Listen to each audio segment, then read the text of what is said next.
வீணராய் போனார்கள். வீணாய் போன மனுஷன் தனக்குத்தானே வீணாய் போகிறது, தனக்குத்தானே பாவியாய் போனது.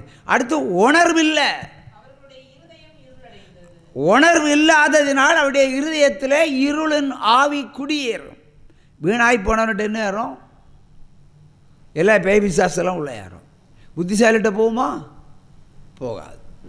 ஆகவே தங்களுடைய இருதயங்களை சாத்தானுக்கு செவி கொடுக்கும்படி கீழ்ப்படுகிறபடியினால் இருளின் அதிகாரம் இருதயத்தை ஆளுகை செய்யும் என்று கர்த்தராய் தேவன் உரைக்கிறார்.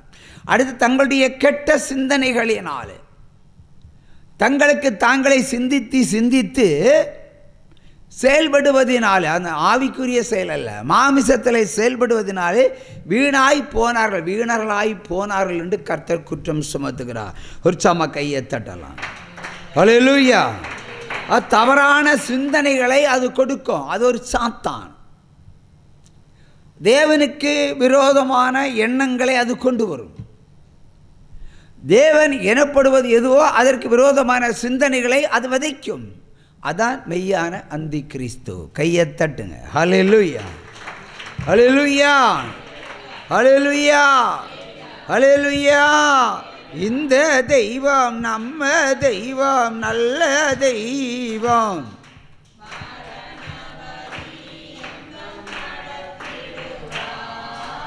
இந்த தெய்வம் நம்ம தெய்வம்.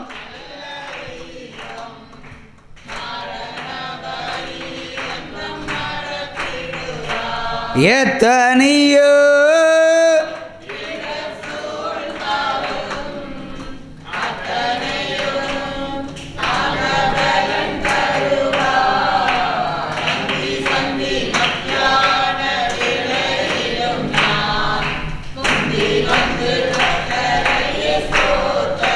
ஹல்லேலூயா. ஏசாயா 38ஆம் அதிகாரம் 12ஆம் வசனத்தை வாசிப்போம். ஏசாயா 38:12.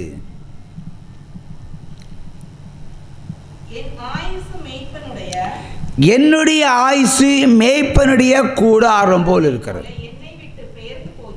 ஹல்லேலூயா.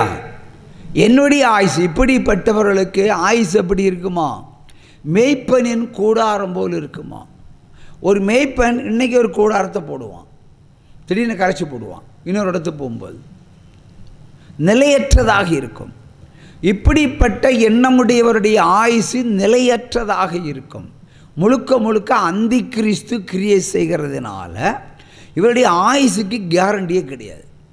மேய்ப்பரின் கூடாரம் புலம்புதல், ஐயோ என்னுடைய ஆயுசு நான் போச்சு.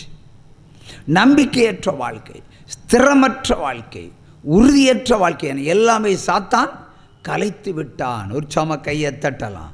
ஹல்லேலூயா. ரோமர் 2ஆம் அதிகாரம் 12-13 வாசிப்போம். ரோமர் 12 2ஆம் அதிகாரம் 12-13. ரோமர் 2ஆம் அதிகாரம் 12-13. நியாய பிரமாணத்தை கேட்கிறவர்கள் தேவனுக்கு முன்பாக நீதிமான்கள் அல்ல. நியாய பிரமாணத்தின்படி செய்கிறவர்களே நீதிமான்களாக்கப்படுவார்கள். அன்றியும் நியாய பிரமாணம் இல்லாத புறஜாதிகள் சுகமாய் நியாய பிரமாணத்தின்படி செய்கிற போது நியாய பிரமாணம் இல்லாத அவர்கள் தங்களுக்கு தாங்களே நியாய பிரமாணமாய் இருக்கிறார்கள். உற்சாகமா கையை தட்டலாம். தேவன் என்ன சொல்லுகிறார்? ஒருவன் நியாய பிரமாணத்தின்படி நடக்கணும், வாழணும். நியாய பிரமாணத்தை கேட்கிறவன் நீதிமான் அல்ல. இப்போ நீங்கள் கேட்குறீங்க, எல்லாரும் வசனத்தை கேட்குறீங்க இல்லையா? இப்போ நீங்கள் நீதிமான்களா? இல்லை. ஆனால் அதுபடி நடந்தால் நீங்கள் நீதிமான்கள். இந்த வாசல் தாண்டதுமே உங்கள் சுபாவத்துக்குள்ளே நீங்கள் போயிடுவீங்க. அப்போ நீங்கள் நீதிமான்கள் அல்ல. இப்போ வசனத்தை கேட்டு அதன்படி நடக்கிறவர்கள் தான் நியாயப்பிரமாணத்தை கீழ்ப்படுகிறார்கள். வசனத்தை கேட்கிறார்கள், எல்லாரும் கேட்கிறார்கள், நீதிமான்கள் எல்லாரும் கேட்குறாங்க. ஆனால் கீழ்ப்படியலைன்னா நீங்கள் நீதிமான்கள் அல்ல. கேட்டு அதன்படி நடக்கலைன்னா நீதிமான்கள் அல்ல. இதுதான் சத்தியம். தொடர்ந்து அந்த வசனத்தை வாசி. நியாயப்பிரமாணத்தை கேட்கிறவர்கள் தேவனுக்கு முன்பாக நீதிமான்கள் அல்ல, நியாயப்பிரமாணத்தின்படி செய்கிறவர்களே நீதிமான்களாக்கப்படுவார்கள். அன்றியும் நியாயப்பிரமாணம் இல்லாத புறஜாதிகள் சுகமாய் நியாயப்பிரமாணத்தின்படி செய்கிற போது நியாயப்பிரமாணம் இல்லாத அவர்கள் தங்களுக்கு தாங்களே நியாயப்பிரமாணமாய் இருக்கிறார்கள். அல்லேலூயா. இப்போ உங்களுக்கு ஒரு நியாயப்பிரமாணம் இருக்குது இல்லையா? பைபிள் நமக்கு கொடுக்கப்பட்டிருக்கிறது, உங்களுக்கும் எனக்கும். அப்போ இந்த நியாயப்பிரமாணத்தின்படி நியாயப்பிரமாணம் என்ன சொல்லுகிறதோ அதன்படி நடக்கணும். நம்ம அதாம்மா வேலை. ஆனால் நம்ம நடக்க மாட்டோம். ஆனால் புறஜாதிக்கு இந்த பைபிள் இல்லை. புறஜாதிக்கு இந்த பைபிள் இல்லை. ஆனால் நல்ல ஒரு கிறிஸ்தவனை போல் அவன் வாழ்வான். அவனே நியாயப்பிரமாணம். உற்சாகமாக கையை தட்டுங்க. நியாயப்பிரமாணம் இல்லாமலே நியாயப்பிரமாணத்தின்படி ஒரு வாழ்க்கையை அவன் வாழ்வானால் அவன் தான் உண்மையான கிறிஸ்தவன். உற்சாகமாக கையை தட்டுவான். ஆனால் நமக்கு நியாயப்பிரமாணம் கொடுக்கப்பட்டிருக்கிறது. நம்ம கேட்கிறோம், அது நடக்கலை. அவன் கேட்கவும் இல்லை, ஆனால் அவன் அதன்படி நடக்கிறான். ஆகவே அவன்தான் உண்மையான நீதிமான். உற்சாகமாக கையை தட்டலாமா? அல்லேலூயா. இந்த தெய்வம் நம்ம தெய்வம், நல்ல தெய்வம்.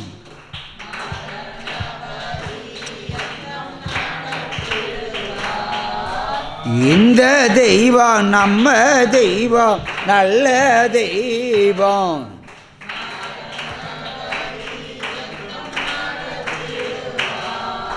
எத்தனையோ இடர் சூழ்ந்தாலோ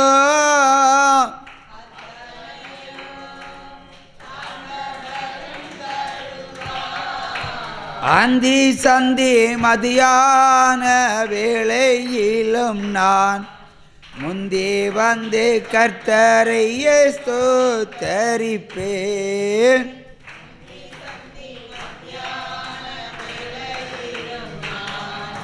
முந்தி வந்து கர்த்தரை ஸ்தோத்தரிப்பேன். அல்லேலூயா அல்லேலூயா அல்லேலூயா.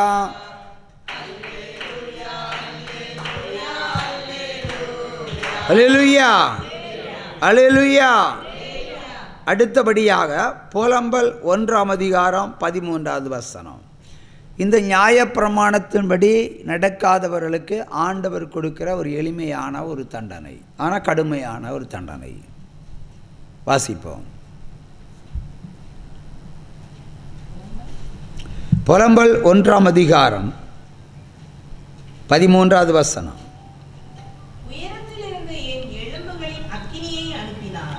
உயரத்திலிருந்து என் எலும்புகளில் ஒரு அக்கினியை அனுப்புகிறார், அது அவைகளில் பற்றி எரிகிறது. என் கால்களுக்கு வலையை வீசினார், என்னை பின்னிட்டு விழப்பண்ணினார், என்னை பாழாக்கினார். நித்தம் நான் பலட்சியப்பட்டு போகிறேன். திரும்ப சேர்த்து வாசி. அது அவைகளில் பற்றி எரிகிறது. என் கால்களுக்கு வலையை வீசினார், என்னை பின்னிட்டு விழப்பண்ணினார், என்னை பாழாக்கினார். நித்தம் நான் பலட்சியப்பட்டு போகிறேன். அல்லேலூயா. அவர் என்ன சொல்ற? உயரத்திலிருந்து பரலோகத்திலிருந்து ஒரு அக்கினியை இந்த பாவிகளுடைய எலும்புகளை ஊற்றுகிறார். ஒரு அக்கினியை எலும்புகளுக்குள்ளே ஊற்றுறார். எலும்புகளுக்குள்ளே கொழுப்பு இருக்குமா? இருக்கும். மாட்டெலும்பை கடித்து சாப்பிடுவோம், ஆட்டெலும்பை உறிஞ்சி குடிப்போம். உள்ள ஒரு கொழுப்பு இருக்குங்களா? ஆனால் அதே மாதிரி எலும்புகளுக்குள்ள அவர் கொழுப்பு வைக்கல, ஒரு அக்னி அனுப்ப போகிறார். இது ஒரு ப்ராப்பசி தான். அப்போ எலும்புகளுக்குள்ள அக்னி பற்றி எரியும். தோலில் புண்ணு வந்தால் காயத்தை கட்டலாம், கட்டுவீங்க உலக பிரகாரமாக. எலும்புகள் டேமேஜ் ஆனால் பிளாஸ்டர் போடலாம். ஆண்டவர் உலக நெருப்பை போடலை, அது தண்ணி ஊற்றி அணைக்கிறதுக்கு.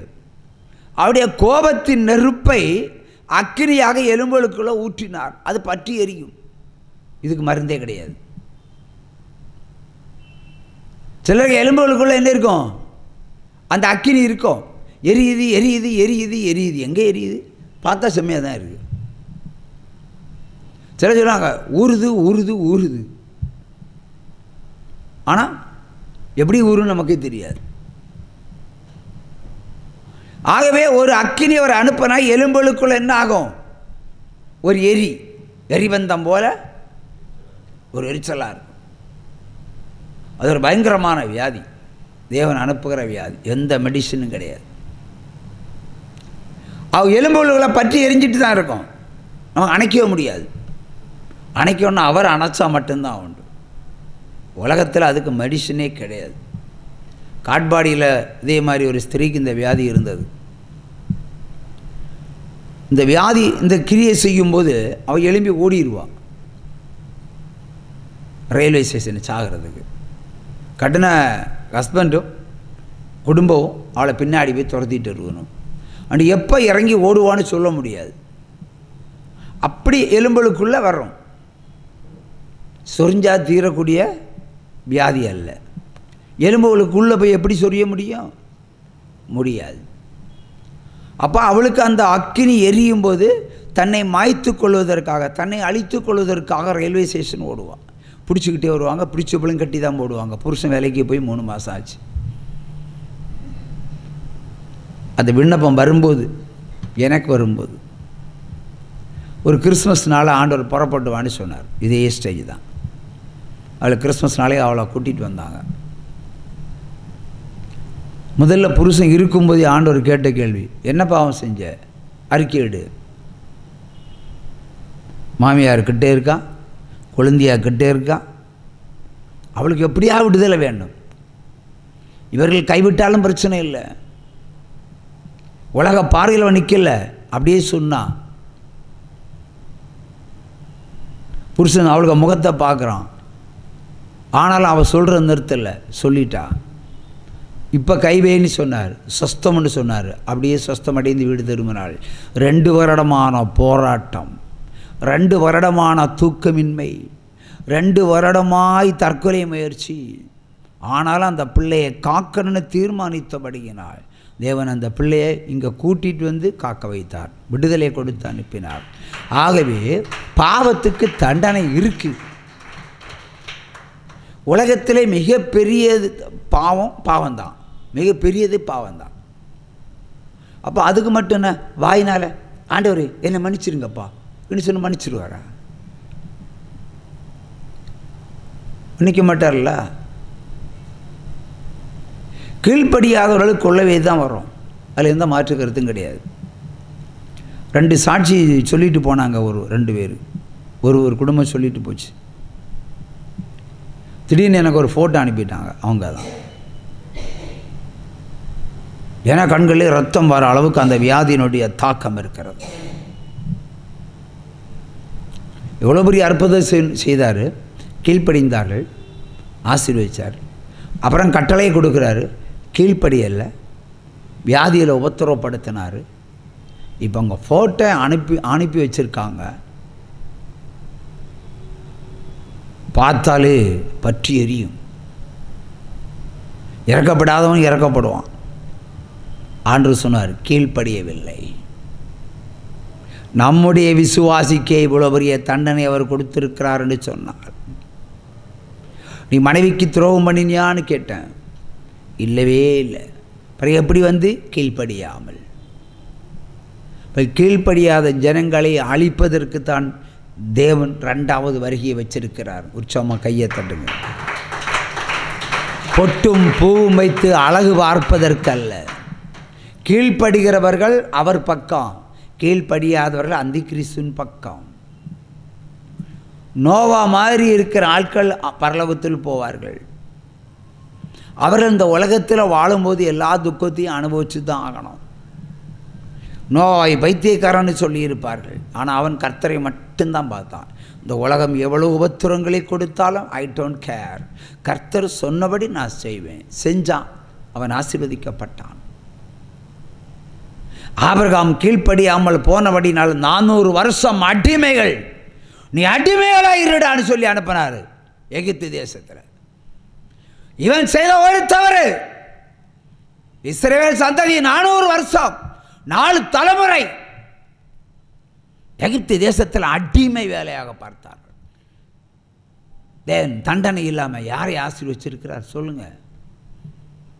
ஒருவரையும் இல்லை. ஆவி நமக்கு தண்டனை தான். நாம் இன்னைக்கு இருக்கிற நிலைமை நமக்கு தண்டனை தான். ஆண்டவரை தேடுறோம், ஆனால் பரிபூர்ணமாய் பிரவேசிக்கவில்லை. அவர் சப்தத்துக்கு செவி கொடுக்கவில்லை. என் சப்தத்தை கேளாமல் போனால் உன்னை வேரோட பிடுங்கி எரிந்து அழிப்பேன் என்றுதான் 12:17 உபாகமம் சொல்லுகிறது. கீழ்